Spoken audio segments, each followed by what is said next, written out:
So now, one little small product area we haven't talked about as we move down the stack, database.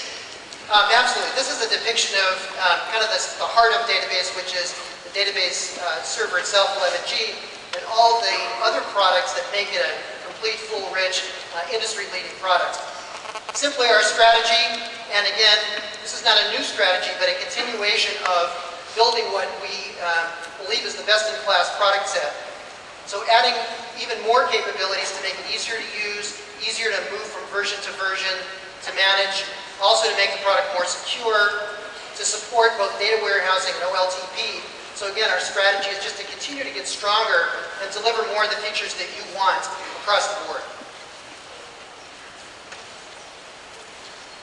And if you look at the result, not surprisingly, we're the market share leader, and we have more market share than the next 4 competitors combined, and that market share is increasing each year. If you look at the top 10 databases on modern architectures on non-mainframe, 9 of them are running on Oracle, and a 10th one we'll get when they need to scale a little bit more. And one of the big items this last year is the uptake of 11G. We launched 11G last year, and you can see a list of some of the new capabilities. This is just a short list. Some of the new capabilities that we delivered in 11G, if you look at our competitors, you see one check mark for one vendor, and obviously there's a lot more, but we believe this is the motivation for a lot of our customers moving to take advantage of these new facilities in 11G. Great. And new news, database? Well, new news for this week. We'll give you more information about the momentum, reference customers so you can see why they moved, how they moved, and also we're announcing and shipping this week a new version of the database. So it's the first update to 11G. Internal name is 11107, not a very exciting name, but it's the first update for the 11G database. Plus, a couple of other areas of the database I'll just briefly talk about. We announced the concept of optimized warehouse configurations.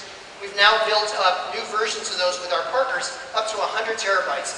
So, as Charles mentioned, databases are getting incredibly larger year after year, and so to help you with that, we've pre-configured these systems. Also, a new in-memory database cache from the ×10 group, part of our database product, and also, as I mentioned in middleware, new capabilities to support the Oracle database on the cloud. And with the database, it's really 2 things. Literally, you can run an image there, and also with EC2, S3, and web services from Amazon, you can use it as a backup store. So this is something to go to Andy Mendelsohn's session, get more information about, but we are making the database in a number of ways available to run in the cloud. So the last layer of the stack, the infrastructure, which we've been developing over the last several years, to us that means things like Linux, virtualization, enterprise manager, to lower the cost of computing and make it more reliable, give you a complete stack so we can do a one-button upgrade across that entire stack, things like that. That's what we mean by infrastructure.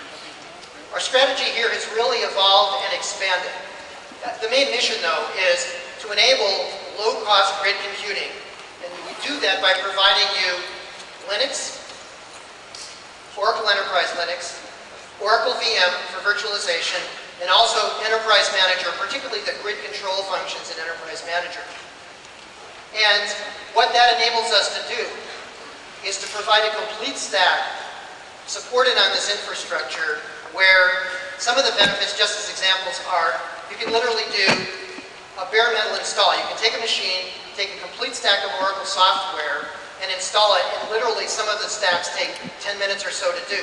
You can do easy patching and upgrading, and then from a support point of view, go to one place to get support for the operating system, the virtualization layer, and all the other products that we've been talking about today. That's great. So let's see some of this in action at this infrastructure layer, the benefit as an Oracle customer for us being in this business. So won't we just start describing a demo? Right. So this is a pretty exciting demo, which shows new capability in the new version of Oracle VM.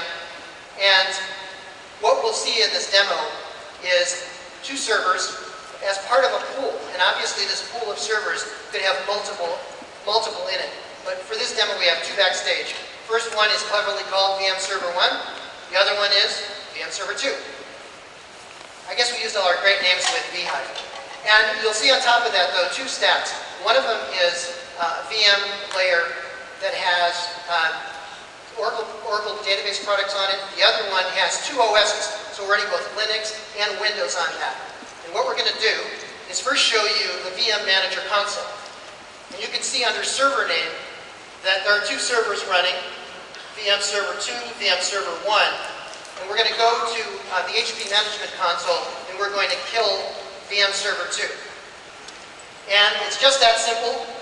You click the cold boot button, and it literally kills the machine. So the failover restart mechanism will show you in about 60 seconds. But first, let's talk a little bit about what's new in the infrastructure area with Linux and Oracle VM. So from a Linux point of view, again, over this last year and being announced at the show, lots of new capabilities. Support for clusterware, support for a file system called the Butter file system. And this is fast becoming the de facto file system for Linux. The Linux community loves it. It has a lot of the capabilities that you might find in a more mature Unix operating system. It's things like checksummons, mirroring, lots of snapshotting. It's a lot of capabilities that are in other file systems now brought as a native file system for Linux. New data integrity capability and integrated management, both VM Manager that you saw a minute ago and Enterprise Manager. Also, lots of new capability in this latest version of VM. First thing we're demoing here, which is high availability failover. But lots more going on. We've worked with Intel and optimized performance of the VM by as much as 16% in some of the benchmarks that we've run, working closely with Intel. Also, other capabilities, certainly certifying all the products up and down the stack. And to make this easier for you to use, we have VM templates. So the ability to take predefined steps in areas what we've already done is Linux, for Enterprise Manager, for the Siebel applications, for the middleware suite, and for a new mini version of the Linux operating system, which is about 100 megabytes in size, for our partners and application developers to actually embed as part of their applications. So an incredible amount of work going on in this infrastructure space, which we think is critically important. So now let's go back and take a look at VM Manager, and you'll see in the server area that VM Server 2 is gone, but VM Server 1 is alive and well, and it's running all the jobs that you saw running on the two machines now running on one. So the applications, the whole stack, plus the operating systems failed over and restarted in the time that we were just talking about new, and it's actually probably about 40 seconds. So I think it's safe to say we're probably the only company that can start a presentation talking about Oracle billing applications, and now we're ended up talking about virtualization in Linux. Well, absolutely. And that's the stack. That's the power of the stack. Yeah. Okay. Great. So you want to summarize exactly what happened? Yeah, again, power of high availability, power of having this complete stack is literally, we can do things like moving VMs, we can move not only that, but all the applications. And to the extent that you're building not only your applications and infrastructure on us, but everything, that we can make the job a lot easier, simpler to do.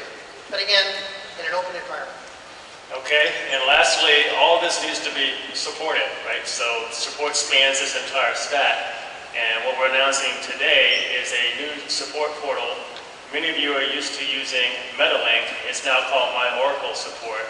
We've had industry award-winning support services for years, won tons of awards every year. So we're combining MetaLink and software configuration management, attractive configurations, into a new portal that's attractive and highly personalized, called My Oracle Support. So what's happening is people are loading their configurations, giving them to Oracle so we know what you're running, and then we can give you a personalized experience because we know your environment. We can recommend certain patches, certain upgrades, security enhancements, and the more we know about you, the more we can do. So My Oracle Support is completely redesigned, configurable interface, a knowledge base, and personalized for your company. Jürgen Rattler, Executive Vice President of Support, is here, and he'll be speaking later this week and going into more detail about how this makes your experience working with Oracle a lot better. Again, goes from an award-winning environment to something that's even dramatically better. I guess it's kind of Michael Phelps-like, right? Yeah. Which do things that nobody else Right. has ever Keep done striving before. for excellence. There you go. So good job on that, Jürgen and team. You can see the screen here, what it looks like. A very attractive interface. If you saw the old one, it's much better. You can move these boxes around, configure what you want to see when you come to My Oracle support and get personalized information for your environment. So a big step forward. There's one tab on here, which is the collector tab, and we hope that you'll go there, upload your configurations to Oracle so we can provide you, again, more personalized information. Completely secure environment, but we can tell you what patches to apply. Again, how to get the best out of your systems, because we have a database where we can figure out what's the best to do given the configurations you have. So again, personalized becomes radically better when we know your configurations. And this went live last night, so the new interface is up there. Also want to mention, if you want to continue to give us direct feedback, I mean, the open world is great. We have customer interaction boards and all sorts of ways of getting input from you, but now online, taking advantage of our own technology collaboration environments we've had running for the last few days, kind of this ongoing conversation online where you can ask us questions directly, and we'll filter them to the right people, and it's kind of an open blog community. It's kind of been getting a lot of news lately that this is what you saw when you went to a website recently. Just ask us questions, give us an input. So we're open to your comments, and again, thank you for all you've done for us over the years. So to summarize one more time, complete, open, integrated. You saw the breadth of the stack. This is going to be an exciting week. Thank you for coming. Let's have fun and learn a lot. Ask us a lot of questions.